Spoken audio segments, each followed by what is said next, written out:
কোন সাহসে আমাদের বলছে যে এসআইআর করে 1,20,00,000 রোহিঙ্গা তাড়াবো? কি ভাই শুভেন্দু বলছে না, বলে না? বিজেপির নেতারা বলছে না, বলে না? আমাদের দেশের বাঙালিরা রক্ত দিয়েছি, হিন্দু মুসলমান বাঙালিরা দেশ স্বাধীনের জন্য রক্ত দিয়েছি। আর মারোয়াড়ি গুজরাটি তারা আজকের বলছে 1,20,00,000 বাংলাদেশি নাকি পশ্চিম বাংলায় বাস করছে। এরা নাকি ডেমোগ্রাফিটা চেঞ্জ করে দিচ্ছে। তাই এসআইআর দরকার, এনআরসি দরকার, 1,20,00,000 রোহিঙ্গা তাড়ানো দরকার। ঠিক আছে, চলুন 1,20,00,000 কেন, যে কটা রোহিঙ্গা সব কটা তাড়িয়ে দাও। কিন্তু বীরভূমের একটা মহিলা, নাম হচ্ছে সোনালী বিবি, ভালো করে শুনে রাখুন। 2002 সালে তার বাবার নাম মায়ের নাম ভোটার লিস্টে ছিল এবং সে ভারতের পশ্চিম বাংলার নাগরিক। তার কাছে সমস্ত ডকুমেন্টস আছে, শুধুমাত্র বাংলা ভাষায় কথা বলে। সন্দেহ করে তাকে বর্ডার টপকে বাংলাদেশে ফেলে দিয়ে আসা হলো। কলকাতা হাইকোর্টে কেস হলো। হাইকোর্টের অর্ডার ছিল 4 সপ্তাহের মধ্যে যেন সোনালী বিবিকে দেশে ফিরিয়ে আনা হয়। আজও পর্যন্ত ফিরিয়ে আনা হয়নি। আমাদের বলছে 1,20,00,000 রোহিঙ্গা তাড়াবো, বাংলাদেশি ভারতে থাকতে দেব না। বলছে না, বলে না? জোরে বলেন। হ্যাঁ, আমরাও ঠিক আছে ভাই, বাংলাদেশ থেকে এসে এখানে কেন থাকবে? আমাদের স্কুলে তারা পড়ছে, আমাদের খাবার রেশন তারা খাচ্ছে, আমাদের চাকরিগুলো তারা ভাগ করছে, আমাদের ট্যাক্সের টাকায় তাদের সংসার চলছে, আমাদের পুলিশ তাদের নিরাপত্তা দিচ্ছে, আমাদের হসপিটালগুলো তাদের চিকিৎসা দিচ্ছে। আমাদের সমস্যা হবে না? হবে কি হবে না? ওয়ালাউ তাকাওয়ালা আলাইনা বাদাল আকাবিল লা আখাযনা মিনহু বিল ইয়ামিন সুম্মা লাকাতআনা মিনহুল ওয়াতিন। 29 পারা সূরা হাক্কার 44, 45, 46, 47 নম্বর আয়াতে আল্লাহ পাক শোনাচ্ছে, আমার নবী নিজের থেকে মন গড়া বানিয়ে উদ্ভট অযৌক্তিক কোন অবৈজ্ঞানিক কোন রকম ইললজিক্যাল কথা যদি কোরআনের মধ্যে চালিয়ে দিত, আমি আল্লাহ আমার নবীকে লা আখাযনা মিনহু বিল ইয়ামিন, নবী যদি নিজের থেকে বানিয়ে কোন কথা কোরআনে চালিয়ে দিত, আমি আল্লাহ আমার হাবিবের হাতটাকে চেপে ধরতাম। সুম্মা লাকাতআনা। বুঝতে পারছেন কি বলছি? এই যে আমার দিকে লক্ষ্য করুন, সুম্মা লাকাতআনা, বিশ্ব নবীর গলাকে, ধমনীকে, কণ্ঠশিরাকে টেনে ছিঁড়ে ফেলে দিতাম যদি নবী নিজের থেকে বানিয়ে কিছু বলতো। ফামা মিনকুম মিন আহাদিন আনহু হাজিজিন। আর আমার হাত থেকে তোমরা বিশ্ব নবীকে কেউ বাঁচাতে পারতে না। সুতরাং কোরআনের মধ্যে যে কথাগুলি আছে এগুলি কার? অনেক সাধারণ লোক বলে ইমাম সাহেবের, মৌলভী সাহেবদের, মুফতি সাহেবদের, আলেমদের, পীর সাহেবদের ঘুরানো ফিরানো কল বলে না? কি বলে? এই মৌলভীদের ঘুরন ফিরনের কল আছে বলে, কি বলে না? কথা বলে। মৌলভীদের বাবার ক্ষমতা আছে ঘুরানো ফিরানো, ক্ষমতা আছে কি? নবীকে সাবধান করছে, নবী বানিয়ে কথা বলো না।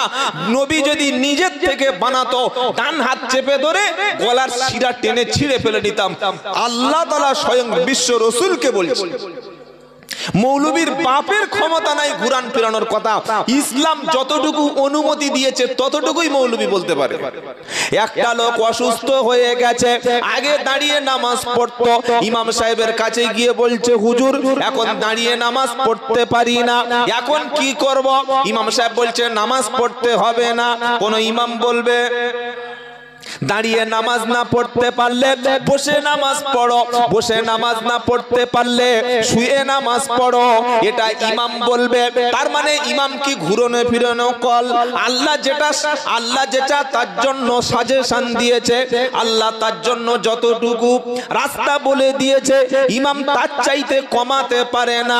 প্রচন্ড জ্বর, ঠকঠক করে কাঁপছে, কিংবা অপারেশন করেছে, হাতে ব্যান্ডেজ আছে, নামাজের জন্য ওযু লাগে, ওযু করতে পারে না। ইমাম সাহেবের কাছে জিজ্ঞাসা করছে, মাওলানা ওযু তো করতে পারি না, নামাজ পড়বো না, ছেড়ে দেব। ইমাম তখন বলছে, ওযু না করতে পারো, পবিত্র মাটি দিয়ে তায়াম্মুম করো, তায়াম্মুম করো। কোন লোক যদি বলে ইমাম সাহেবের ঘুরানো ফেরানো কল আছে, আলেমদের হুজুরদের ঘুরানো ফেরানো কল আছে, ও ফার্স্ট ক্লাস চিটিং বাস। কারণ আলেম নিজের সিদ্ধান্তে কোনোদিন বলে না, আল্লাহ বলেছে ওযু না করতে পারলে ওযুর বিকল্প তায়াম্মুম করো। তাই ইমাম বলে, ইমামের নিজের কোনো কথা চলে না। কথা মনে থাকবে ইনশাআল্লাহ। শুকরের মাংস হারাম না হালাল? জোরে বলেন। কুকুর খাওয়া হারাম, মরা গরু খাওয়া হারাম, বিসমিল্লাহ ছাড়া আল্লাহর নামে জবাই করলে হারাম। কিংবা কোন পীরের দরগায়, কোন বাবার দরবায়, হাড়োয়ায় গোরাচাঁদ পীর সাহেবের কবরের কাছে কেউ যদি ছাগল ছেড়ে দিয়ে আসে, কেউ যদি মুরগি ছেড়ে দিয়ে আসে, কেউ যদি গরু ছেড়ে দিয়ে আসে, কেউ যদি সেখানে মোরগ ছেড়ে দিয়ে আসে, আল্লাহর নামে উৎসর্গ করলে খাওয়া হালাল। কোন পীরের নামে কোন মানত করলে ওটা খাওয়া শরীয়তে, জোরে বলেন, হারাম। কোন মৌলবী যদি বলে না ওটা হালাল, পৃথিবীর কেউ বলবে না হালাল। ইমামদের কখনো ঘুরানো ফিরানো কল নাই। আল্লাহ যতটুকু বলতে বলেছে ততটুকু ইমামরা বলে। কথা মনে থাকবে ইনশাআল্লাহ। আলেমদের বিরুদ্ধে, ইমামদের বিরুদ্ধে আঙুল তোলার আগে আগে দেখে নেবেন যে শরীয়ত এই বিষয়ে কি বলেছে। তবে হ্যাঁ, অনেক আলেম নিজের মন যাই মতো ফতোয়া দেয়, বক্তব্য করে, আষাঢ়ে গল্প শোনায়। আষাঢ়ে গল্প জলসার মাঝখানে বলে যায়, যার পিছনে দলিল নাই, প্রমাণ নাই, হাদিস নাই, কোরআন নাই, ইজমা নাই, কিয়াস নাই, তারিখ নাই, ইতিহাস নাই, রেফারেন্স নাই, উদ্ভট গল্প চালাচ্ছে। কি গল্প? বললে হাড়োয়ার পীর সাহেব, ওনার 1000 মুরিদ ছিল, আর এক সময় উনি একটা জলসায় গিয়েছিলেন, মুরিদরা সকলে মিলে জেঁকে ধরেছে যে হুজুর আমার বোতলটা ফুঁক দিয়ে দাও। শুনেছেন এই ঘটনাটা? সবাই বললে ফুঁক দিয়ে দাও। এবার 1 থেকে 150 লাইন, সবাই তো আর হুজুরের সামনে আসবে না। উনি ফুঁক দিয়েছে, পিছনে রাস্তার কাছে একজন দাঁড়িয়েছিল, উনি এসে বলছে, হুজুর আপনি যা ফু মেরেছেন ওমাল আমার বোতলে ঢোকেনি, একটু স্পেশাল ফুঁক দেবেন। হুজুর বললে এদিকে আয়। হাড়োয়ার বিশ্বাস করে এদিকে এসছে, বলে ভালো করে ধর। এখন তো প্লাস্টিকের বোতল, আগে ছিল কাঁচের বোতল। তো হুজুর ফু মেরেছে, মারার সঙ্গে সঙ্গে ফটাস। কি ভাই এই ঘটনাটা শুনেছেন না শুনেন নাই? এই ঘটনাটার নাম হচ্ছে পীর সাহেবের বোতল ফাটানোর ঘটনা। কিসের ঘটনা? বোতল ফাটানোর ঘটনা। আমার মনে হয় কোন মুরিদ এই ঘটনাটা দেখেছে বলে আমার বিশ্বাস নয়, ওই শুনে শুনে চালায়, যার তার নামে এই ঘটনাটা বলে দেয়। আমি অনেক চিন্তা ভাবনা করে, অনেক গবেষণা করে, পড়াশোনা করে ভেবেছি ব্যাপারটা কি, সত্যি কি এরকম ঘটনা ঘটেছিল? হ্যাঁ ঘটেছিল। কি ঘটেছিল? আগে বোতল ছিল কাঁচের। কিসের ছিল বলেন? কাঁচের। আগে আল্লাহর ওলিরা পীরেরা আসলে ভিড় হতো না, হতো না। আর এখন তো সব রাজনৈতিক পীর, এক এক পীর সাহেবের গায়ে এক একটা রাজনৈতিক লেভেল লাগানো আছে। এখন আর শুধু পীর নয়, বিভিন্ন দলের পীর আছে, বিভিন্ন রাজনৈতিক পীর আছে। আমি কারোর নাম নিচ্ছি না ভাই, কেউ আমার আবার গায়ে গালাগালি করবেন না। তো পীর সাহেবের প্রতি আগে মানুষের একটা ভক্তি ছিল, ভালোবাসা ছিল, এখনো আছে। যারা হাক্কানি পীর, আমরা তাদের সোহবতে যাই। কি ভাই যাই কি যাই না? তুমি ফু দিয়েছিল, আর 3-4টে কাঁচের বোতল, সরু সরু গলা, এক জায়গায় ধরেছে, চাপ দিয়ে ধরতে গিয়ে একটা কাঁচের সঙ্গে লেগে আরেকটা কাঁচের বোতল ফেটে গেছে। ওখান থেকে ভাইরাল হয়েছে ফু দিয়ে বোতল ফাটিয়েছে। আসলে গ্লাসে গ্লাসে লেগে ফেটে গেছে, এটা আর লোক বলেনি। কি বুঝলেন বলুন তো? 2025 সালে বলছি আমরা উমুক হাড়োয়ার পীর সাহেব, উমুক বাংলাদেশের পীর সাহেব ফুদিয়ে বোতল ফাটিয়েছিল। আরে ভাই তুমি ফুদিয়ে কি ফাটিয়েছো সেটাই বল। ওইসব কথা 5G যুগে, ডিজিটাল যুগে শিক্ষিত সমাজে চলে? কোরআনে এত কথা আল্লাহ বলেছে, সেগুলো বলার সময় পায় না। আজগুবি বোতল ফাটানোর ঘটনা বলে 30,000 টাকা নিয়ে মাদ্রাসা থেকে চলে গেছে। কমিটি ছেলেরা বলছে হুজুর খুব গরিব এলাকা, অনেক এতিম বাচ্চা আছে। এখানে এতিম বাচ্চা আছে তো? কটা ছেলে আছে টোটাল? কত বাচ্চা আছে? 26 জন। চিন্তা করতে পারছেন তো? একটা দুটো বাচ্চা এতিম। হুজুর 1-2,000 টাকা একটু কম নেন না। না, কম হবে না, টাকা নেব না, আখেরাতে বুঝিয়ে দেব। এইটা কোনো হাক্কানি পীরের বাণী হতে পারে? হ্যাঁ, তুমি বিশাল বড় প্রতিষ্ঠান চালাও, তোমার শত শত স্কুল চলে, শত শত মিশন চলে, হসপিটাল চলে, দিনের খেদমত করছো, অনেক বড় বড় প্রতিষ্ঠান আছে, ঠিক আছে, তুমি টাকা নাও, অসুবিধা নাই। 30-40 লাখ টাকার গাড়ি চড়বে, দামি দামি পোশাক পরবে, আর বোতল ফাটিয়ে, বোতল বাজিয়ে আচার ব্যাপারী, ঘুগনি ব্যাপারীদের মতো 30,000 নেবে? এটা 2025 সালে মানুষ আর মেনে নেবে না। তাই আমার বক্তব্য কিন্তু সবাই সহ্য করতে পারে না। কোরআন সাফ শুনিয়ে দিচ্ছে, যদি তোমাদের মিশতে হয়, ভালোবাসতে হয়, হাক্কানি আল্লাহ ওয়ালাদের সোহবতে বসো, যারা সালিহিন তাদের মজলিসে বসো। বলুন সুবহানাল্লাহ। ইয়া আইয়ুহাল্লাযীনা আমানুত্তাকুল্লাহা ওয়া কুনু মা'আস সাদিকিন। 11 নম্বর পারা, 5 নম্বর পৃষ্ঠা, 5 নম্বর লাইনের 119 নম্বর আয়াত, সূরার নাম সূরা তাওবা। কোরআন শুনিয়ে দিচ্ছে, ঈমানদারেরা তোমরা কাদের সঙ্গে থাকবে, কাদের সোহবতে বসবে, কাদের সঙ্গে সম্পর্ক রাখবে, কাদের মজলিসে বসবে, তারা হলো ওয়াকুনু মা'আস সাদিকিন, সত্যবাদী যারা, হাক্কানি আলেম যারা, আলেমে রব্বানি যারা। কারণ আলেম হাক্কানি যারা, তারা সব চাইতে বেশি ভয় পায় আমার আল্লাহকে। জোরে বলুন, জোরে বলেন না। বড় পীর আব্দুল কাদের জিলানী, খাজা মঈউদ্দিন চিশতি রহমাতুল্লাহ আলাইহি, মুজাদ্দিদ আল-পেসানি রহমাতুল্লাহ আলাইহি, ইমাম বুখারী রহমাতুল্লাহ আলাইহি, ইমাম আবু হানিফা রহমাতুল্লাহ আলাইহি, ফুরফুরার মুজাদ্দিদ জামাল আবু বকর সিদ্দিক রহমাতুল্লাহ আলাইহি, বসিরাট আল্লামা রুহুল আমিন রহমাতুল্লাহ আলাইহি, এই সমস্ত আল্লাহ ওয়ালা ব্যক্তিরা আল্লাহকে ভয় করেছিল। তাই তাদেরকে আমরা বলি হাক্কানি আলেম। তাদের সবাইকে ভালোবাসে। আল্লাহ পাক শোনাচ্ছে, আমার জমিনে আমার বান্দাদের মধ্যে সবচাইতে ভালো বান্দা হলো তারা, আমি আল্লাহ আমার দেখে ভয় করে যারা। বললে দলিল দাও। ইন্নামা ইয়াখশাল্লাহা মিন ইবাদিহিল উলামা। 23 নম্বর পারা, 16 নম্বর পৃষ্ঠা, 13 নম্বর লাইনের 28 নম্বর আয়াত, সূরার নাম ফাতির। আমার আল্লাহ বলছে, ডাক্তার বলো, মাস্টার, ইঞ্জিনিয়ার, ব্যারিস্টার, সবার সম্মান আছে, কিন্তু আমি আল্লাহ আমাকে দেখে সবচাইতে বেশি ভয় করে তারা জ্ঞানী সম্প্রদায় যারা, আলেম সম্প্রদায় যারা। এজন্য যার মধ্যে যত বেশি শরীয়তের জ্ঞান আছে, সে তত বেশি আল্লাহকে ভয় করে। যার মধ্যে শরীয়তের জ্ঞান যত বেশি, ইসলামিক নলেজ যত বেশি, কোরআন হাদিসের জ্ঞান যত বেশি, তত বেশি আল্লাহকে ভয় করে। আর আল্লাহকে ভয় করে যারা, আসল আল্লাহর ওলি হলো তারা। জোরে বলুন। বললে এটা আবার কোত্থেকে আবিষ্কার হলো? কোরআন বলছে, ওযু করে আমার খোলো, আলা ইন্না আউলিয়া আল্লাহি লা খাউফুন আলাইহিম ওয়ালা হুম ইয়াহজানুন। পারা নম্বর 11, সূরার নাম ইউনূস, পৃষ্ঠা নম্বর 15, লাইন নাম্বার 1, আয়াত নাম্বার 62। আল্লাহ পাক শোনাচ্ছে, জেনে রাখো, শুনে রাখো, আমার বন্ধু হলো যারা, আমার ওলি হলো যারা, সবচাইতে তারা আমাকে বেশি আলা জেনে রাখো ইন্না আউলিয়া আল্লাহ, যারা আল্লাহর প্রকৃত বন্ধু, ওয়ালা খাউফুন ভয় নাই, আর ওয়ালা হুম ইয়াহজানুন চিন্তা নাই, ওলিদের কোনো ভয় নাই, ওলিদের কোনো চিন্তা নাই। সুবহানাল্লাহ বলেন। সারা জীবন বক্তব্য শুনেছি, কিন্তু ওলি হব কিভাবে?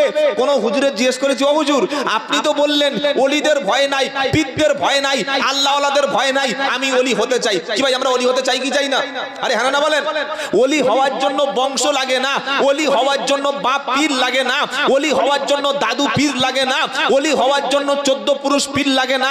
অনেক মদ করে ছেলে ওলি হয়েছে, সুদ করে ছেলে ওলি হয়েছে, বেনামাজির ছেলে ওলি হয়েছে, আবার নবীর ছেলেও কাফের হয়েছে, হয়নি? নূহ নবীর ছেলে কাফের। তো কোন আলেমকে, কোন বক্তাকে জিজ্ঞাসা করেছি, হুজুর আমি ওলি হতে চাই, আল্লাহ ওয়ালা হতে চাই, কি আমল আছে বলে দিন, যে আমল করলে আমিও ওলিদের কাতারে পড়ব, হাক্কানি ওলিদের সাথে জান্নাতে থাকবো, আমারও ভয় থাকবে না, আমার চিন্তা থাকবে না। এটা বলেছি কোনদিন? আল্লাহ বাকি কথাটা শুনিয়ে দিচ্ছি শোনেন। সারা জীবন বক্তা বলে গেছে ওলিদের ভয় নাই, ওলিদের চিন্তা নাই, কিন্তু ওলি হব কি করে এই সাবজেক্টটার বলে নাই। কোরআন শোনাচ্ছে আল্লাযীনা আমানু ওয়া কানু ইয়াত্তাকুন, যাদের মধ্যে দুটো কাজ থাকবে। এক নম্বর আল্লাহর উপরে পরিপূর্ণ ঈমান আনবে যারা, ঈমান আনার পরে আল্লাহর দিকে সবচাইতে বেশি ভয় করবে যারা, আমার আল্লাহ বলছেন আমার ওলি বান্দা তারা। জোরে হবে না? ওলি হওয়ার জন্য দুটো জিনিস লাগে, একটা হচ্ছে আল্লাহর উপরে পরিপূর্ণ ঈমান, আর একটা হলো পরহেজগারিতা, আর একটা হলো তাকওয়া, আর একটা হলো খোদাভীরু। যদি মুচির ছেলে, মেতরের ছেলে, ডাক্তারের ছেলে, মাস্টারের ছেলে, সাধারণ ছেলে, ফকিরের ছেলে, এতিমের ছেলে, গ্রামের কোন ছেলে, সে যদি আল্লাহর উপরে পরিপূর্ণ ঈমান আনে আর আল্লাহর দিকে ভয় করে, আমার আল্লাহ বলছে যার মধ্যে পরিপূর্ণ ঈমান থাকবে, আমি আল্লাহ আমার দিকে ভয় রাখবে, ও হলো আল্লাহর ওলি। জোরে বলেন। বললে হুজুর তার গায়ে তো কোনো স্ট্যাম্প নাই, তার গায়ে তো কোনো পীরের ট্যাগ নাই, তার বংশ তো হালদার, তার বংশ তো গাজী, তার বংশ তো লস্কর, তার বংশ তো মিদ্দে, তার বংশ তো খান, ওলি হতে পারবে কিনা? কোরআন বলছে আমি কোনো বংশ দেখি না, যার ঈমান সবচাইতে বেশি, যার আমলের মধ্যে আল্লাহর দিকে ভয় আছে, ওই হলো ওলি। তার জন্য সুসংবাদটা কি আছে? লাহুমুল বুশরা ফিল হায়াতিদ দুনিয়া ওয়া ফিল আখিরাহ লা তাবদীলা লিকালিমাতিল্লাহ। আমি আল্লাহ আমার ওলির জন্য, আমার বন্ধুদের জন্য সুসংবাদ শুনিয়ে দিয়েছি। দুনিয়াতে তাদের জন্য সুসংবাদ, আর আখিরাতে আমার ওলি বান্দার জন্য রয়েছে জান্নাতের সুসংবাদ। ওলি হব ইনশাআল্লাহ। ওলি যদি হতে চান, ওলি যদি হতে চান, আল্লাহর কসম আমি আব্দুল্লাহ জুবায়ের বলছি, এই যে এই গ্রামটা, এই যে মাদ্রাসা গ্রামের নামটা কি জানো? হ্যাঁ, দেবগ্রাম। ওলি যদি হতে চান, পীর যদি হতে ইচ্ছা হয়, বংশে হয়তো কেউ আপনার ওলি নাই, বাপ হয়তো সাধারণ খেটে খাওয়া মানুষ, ওলি হওয়ার ইচ্ছা যদি থাকে, মাদ্রাসার সঙ্গে, কোরআন ওয়ালাদের সঙ্গে, আলেম ওয়ালাদের সঙ্গে সম্পর্ক রাখবেন, ইনশাআল্লাহ ওলি হয়ে কবরে যাবেন। বলুন সুবহানাল্লাহ।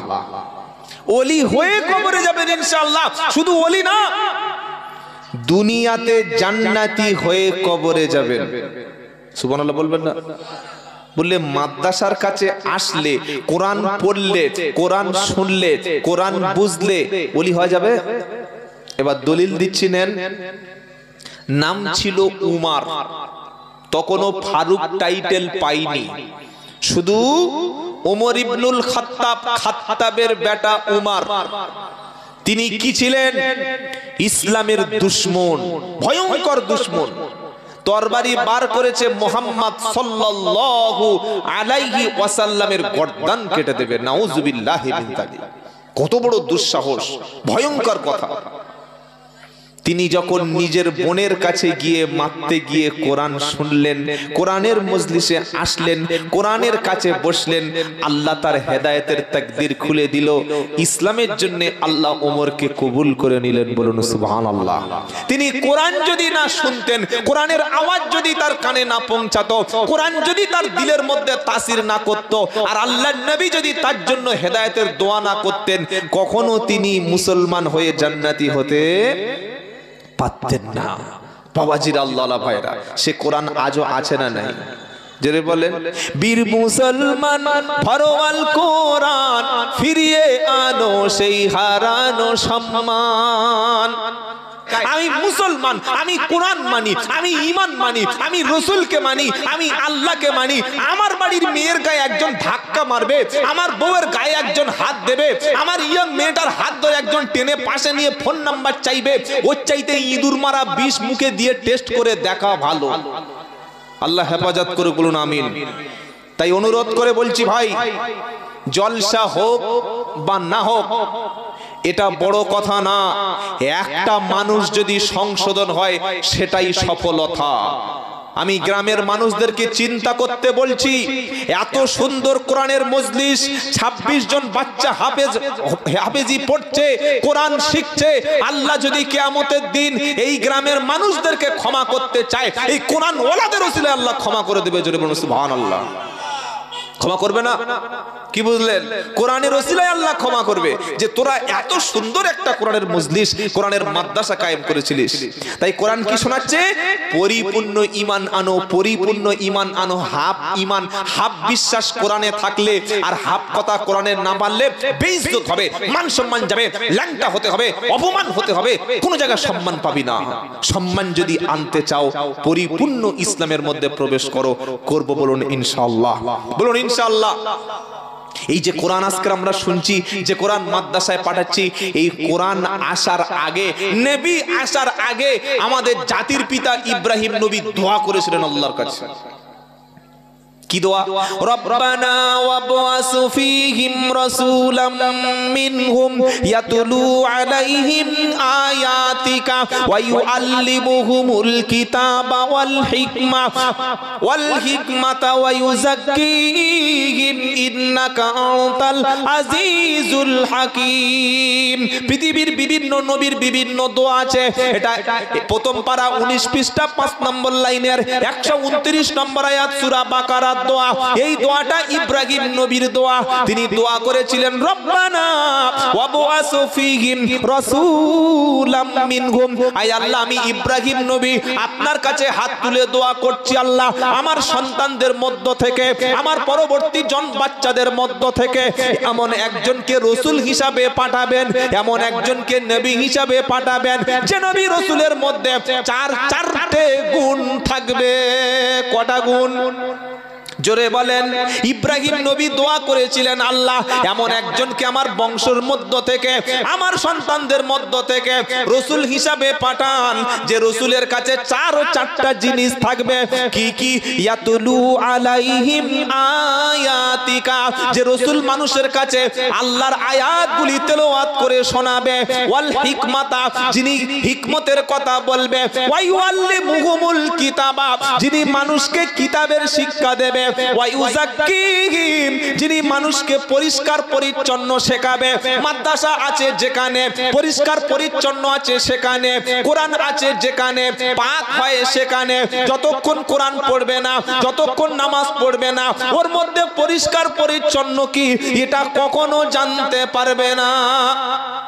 ইব্রাহিম নবীর দোয়া, আল্লাহ আমার সন্তানদের মধ্য থেকে এমন একজনকে নবী রাসূল করে পাঠান, চারটে জিনিস থাকবে। কোরআন পড়ে শোনাবে, হিকমতের শিক্ষা দেবে, জ্ঞান বিজ্ঞানের শিক্ষা দেবে, আর তিনি মানুষকে পরিষ্কার পরিচ্ছন্ন তাসকিয়া করবে, নফসের তাসকিয়া করবে, সাথে সাথে তার ঈমান পবিত্র করবে, আর মানুষের পোশাক পরিচ্ছন্ন, তার দেহর পবিত্র করবে। বলুন সুবহানাল্লাহ। দোয়া করেছিলেন ইব্রাহিম নবী। দোয়াটা কবুল করেছিলেন কে? আল্লাহ। কার জন্য? বিশ্ব নবীর জন্য।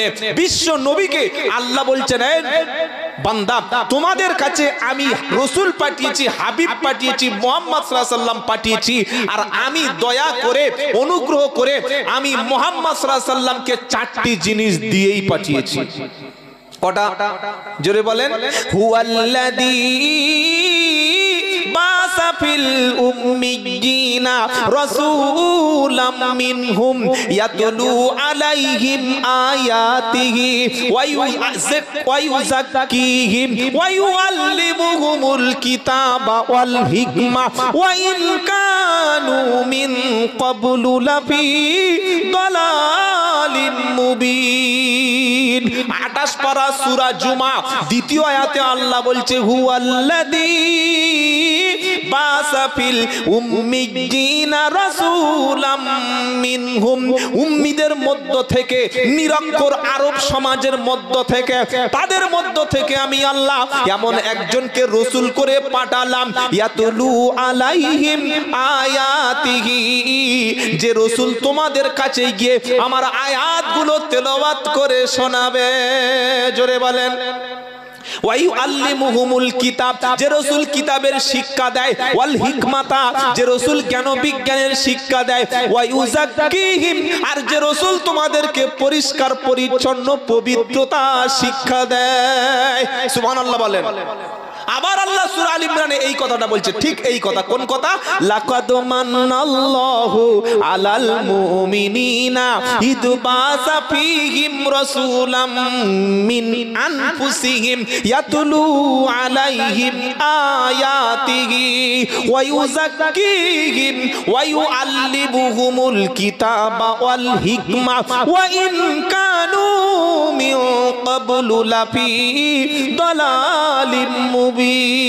4 নম্বর পারা 11 নম্বর পৃষ্ঠা 12 নম্বর লাইন 164 নম্বর আয়াত, সূরার নাম আল ইমরান। আল্লাহ বলছেন আমি আল্লাহ আমার মুমিনদের উপরে, আমার ঈমানদারদের উপরে আমি আল্লাহ দয়া করেছি। দয়াটা কি? তোমাদের মধ্য থেকে দয়া করে একজনকে রাসূল হিসাবে পাঠিয়েছি। ওই রাসূল তোমাদের কাছে গিয়ে ইয়াতুলু আলাইহিম আয়াতিহি, যে রাসূল তোমাদের কাছে আমার আয়াতগুলি, আমার কোরআন তেলাওয়াত করে শোনায়। ওয়া ইউযাক্কিহিম, যে রাসূল তোমাদের পরিষ্কার পরিচ্ছন্নতা শিক্ষা দেয়। ওয়া ইউআল্লিমুহুমুল কিতাব, যে রাসূল তোমাদের কিতাবের শিক্ষা দেয়। ওয়াল হিকমাতা, জ্ঞান বিজ্ঞানের শিক্ষা দেয়। ওয়া ইন কানু মিন ক্বাবলু লাফি দালালিম মুবিন, কোরআন আসার আগে তোমরা ছিলে গোমরা, তোমরা ছিলে বিভ্রান্ত, তোমরা ছিলে পথভ্রষ্ট।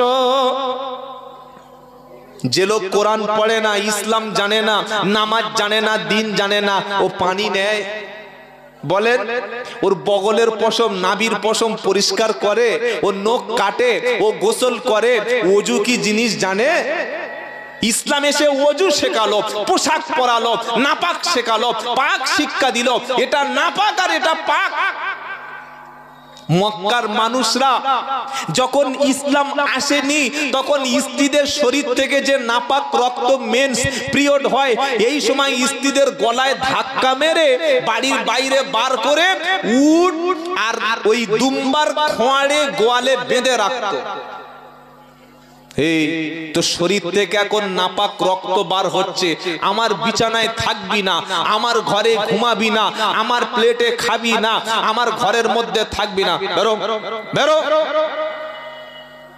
দুম্বা, বকরি, উট তাদের গোয়ালে বেঁধে রাখতো। ইসলাম এসে বলল, গো কেন? সে তো একটা নারী, তার কি ভুল আছে বলো? সৃষ্টিকর্তা তো এই সিস্টেম তাকেই দিয়ে পাঠিয়েছে। বিশ্বনবী সাল্লাল্লাহু আলাইহি ওয়াসাল্লাম বললেন, নারীদের অপবিত্র অবস্থায় নামাজ চলবে না, কোরআন পড়া চলবে না, তারা তাওয়াফ করতে পারবে না, তারা রোজা করতে পারবে না, কিন্তু স্বামীর বিছানায় একসঙ্গে ঘুমাতে পারবে না কেন? তারা স্বামীর সঙ্গে একই প্লেটে খেতে পারবে না কেন? তাদের শরীর থেকে মেন্স হচ্ছে তা বলে তাদের ঘর থেকে বার করে দেবে কেন?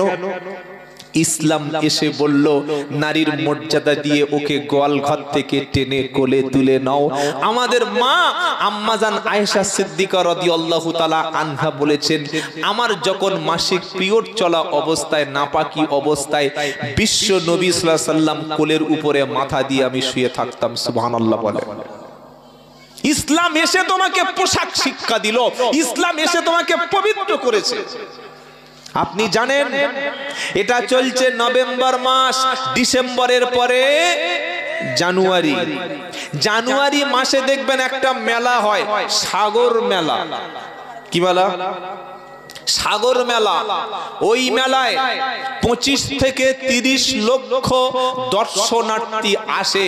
আল্লাহ যদি কোনোদিন যাওয়ার দুর্ভাগ্য দেয়, সৌভাগ্য বলবো না, সাগর মেলায় যাওয়ার যদি দুর্ভাগ্য কোনোদিন দেয়, গিয়ে দেখবেন মাল মাথা থেকে পা পর্যন্ত পুরো কোনো জায়গায় এক টুকরা কাপড় নাই। এটাই তাদের ভদ্রতা, বগলের পশম, নাভির পশম, দাড়ি জট, দাড়ি গেরমেরে গেরমেরে এরকম টেনে রেখেছে, গোঁফ এইরকম, মাথার চুলে কত কোটি উকুন বাস করছে, তত কোটি লোক আপনাদের উত্তর 24 পরগনায় নাই। তারা পেশাব করে পানি নেয় না, পায়খানা করে পানি নেয় না, গোটা দেহে ছাই মাখে আর ল্যাংটা হয়ে তাদের মধ্যে যে মেশিন পার্ট যেগুলি আছে পুরুষাঙ্গ এরকম ক্যামেরার সামনে ঝুলিয়ে রেখেছে। মানুষ যাচ্ছে সেখানে টাচ করে বরকতের দোয়া নিচ্ছে। এটা দেখে এসে বলছি, আপনি গিয়েছেন নাকি? এখন আর যেতে হয়? কি আছে? কথা বলেন না? হ্যাঁ, সব মালতে পাওয়া যায়। এটা দেখে আমি বলছি আলহামদুলিল্লাহ। আমার এই এলাকার কিছু ছেলে পুলিশ, ওরা ডিউটি গিয়েছিল, দেখি বলছে হুজুর দেখছো? কি রে ভাই? বললে এখানে। বলে দেখো মাথা থেকে পা পর্যন্ত পোশাক নাই, ছাই মেখে আছে, ওদের পুরুষাঙ্গে গুপ্তাঙ্গে নারীরা এসে এরকম হাত দিচ্ছে। আমি বললাম এটা কেন? বললে বরকত দিচ্ছে। ছি ছি ছি ছি ছি। আমি মুসলমান না হলে আমারও তো এই দশা হতো। কোনদিন শুনেছেন কোন মুফতি সাহেব, কোন পীর সাহেব, কোন ইমাম সাহেব আন্ডার প্যান্ট পরে মসজিদে জুমার দিন নামাজ পড়াচ্ছে? দেখেছেন কোন পীর সাহেব ল্যাংটো হয়ে জাইয়া পরে মুরিদদের মুরিদ করছে? করলে তাকে তো ঝাঁটা দিয়ে সবাই বলবে না, বলবে না।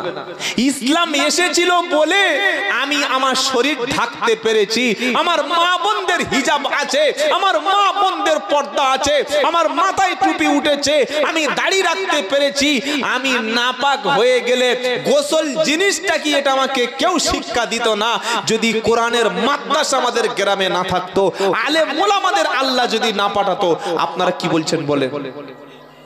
আমি হারাম জানতাম না, সুদ জানতাম না, জেনা ব্যভিচার জানতাম না, নারী ধরে টানাটানি করতাম।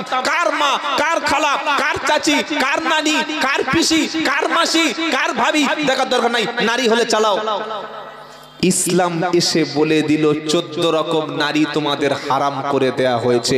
দুটো বোনকে একসাথে বিয়ে করতে হারাম করা হয়েছে।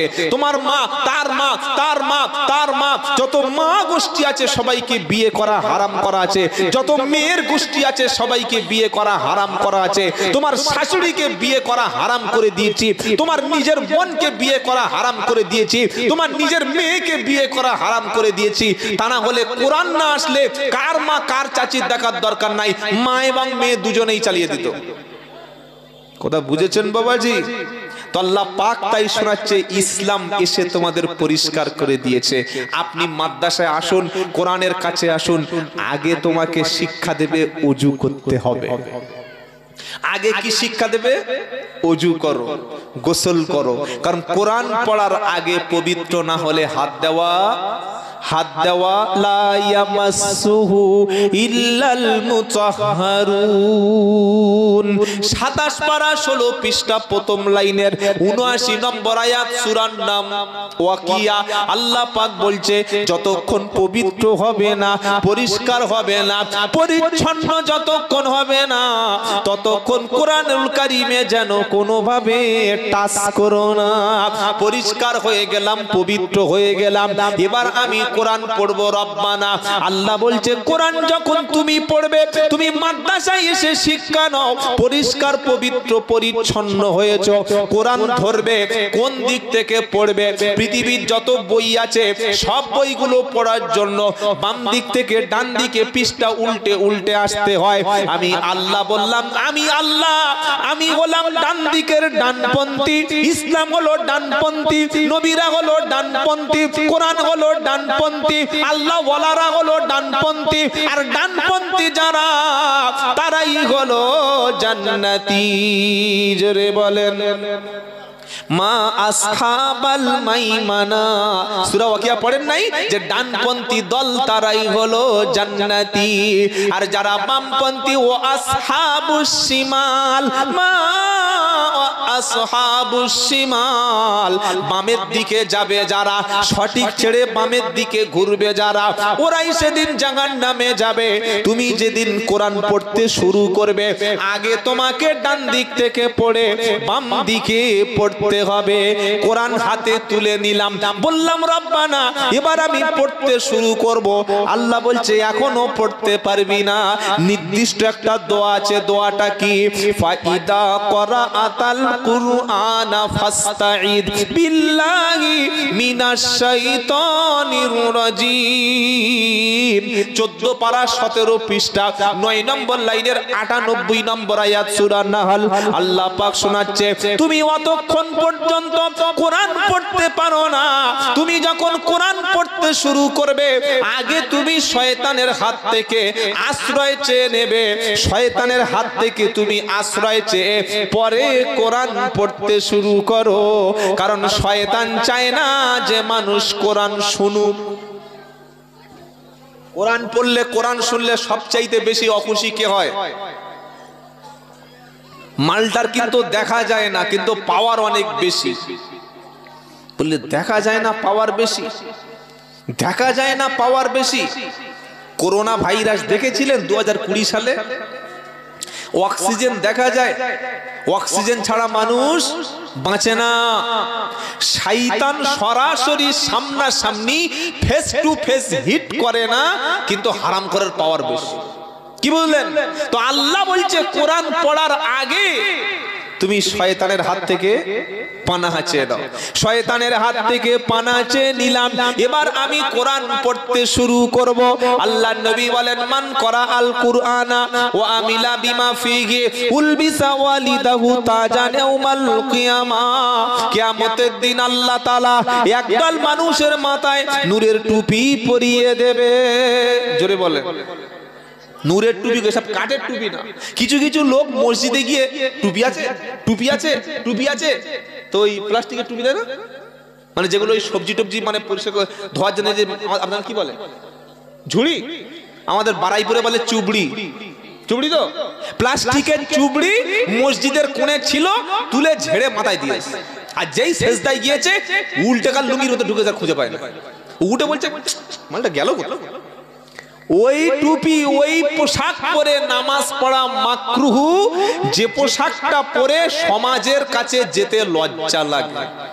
কাঠের টুপি, প্লাস্টিকের টুপি পরে বিয়ে বাড়ি বললে কেউ যাবে? যাবে না।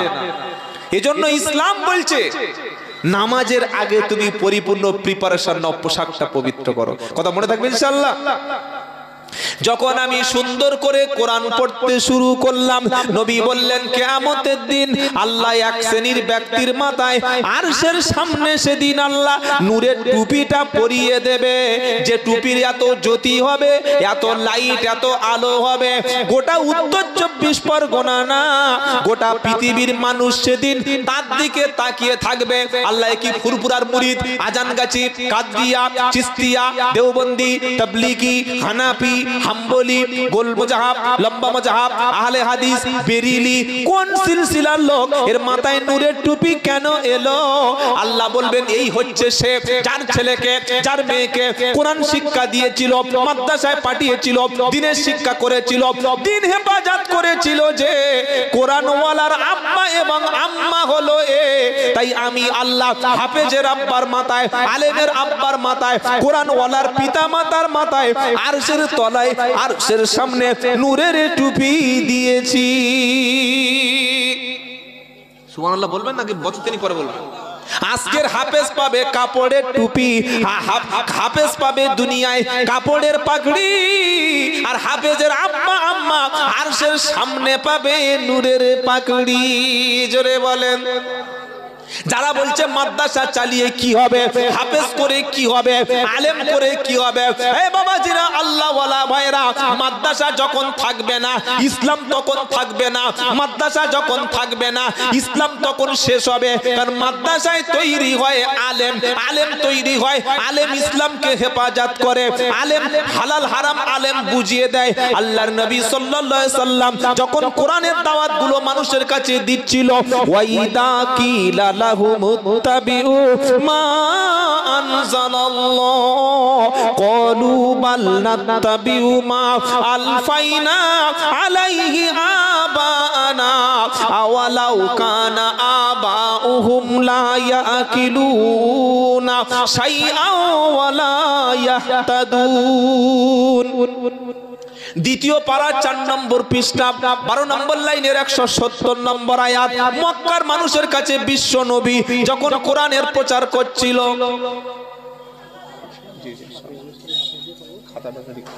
মক্কার মানুষের কাছে বিশ্ব নবী যখন কোরআনের বাণীর প্রচার করছিল, নবী কিন্তু নিজেকে নবী আল্লাহর দিকে মানুষকে আসতে বলেছে। মক্কার মানুষগুলো বলল, মুহাম্মাদের কথা মানবো কেন, আল্লাহর কথা শুনবো কেন, বাপ যা করেছে দাদা যা করেছে 14 পুরুষ যা করেছে তাই করব। যুক্তি দেখছেন? মক্কার জাহিলদের যুক্তি দেখুন। নবী বলছেন আল্লাহ যা নাজিল করেছে কোরআনে যা এসেছে মেনে নাও, আর মক্কার লোকেরা বলছে বাপ দাদা যা করেছে তাই করব। যুক্তি কি? বাপ দাদা। আজও প্রচুর মানুষ আছে, যদি বলি ভাই একটু কোরআনটা পড়ো, নবীর জীবনটা একটু পড়ো, এতদিন তো ভুলভাল আমল করে এসছে, একটু আমলটা এই বেশি বকবি না, বড় আলে হয়ে গেছিস, আমার বাপ ভুল করেছে, আমার মা ভুল করেছে, আমার দাদু ভুল করেছে। ভাই বাপ দাদা কি ভুল করতে পারে না? বললে বাপ দাদা ভুল করতে পারে? ইব্রাহিম নবী জন্মগ্রহণ করে পৃথিবীতে এসে তিনি দেখছেন তার বাপ মূর্তির নির্মাণ করছে।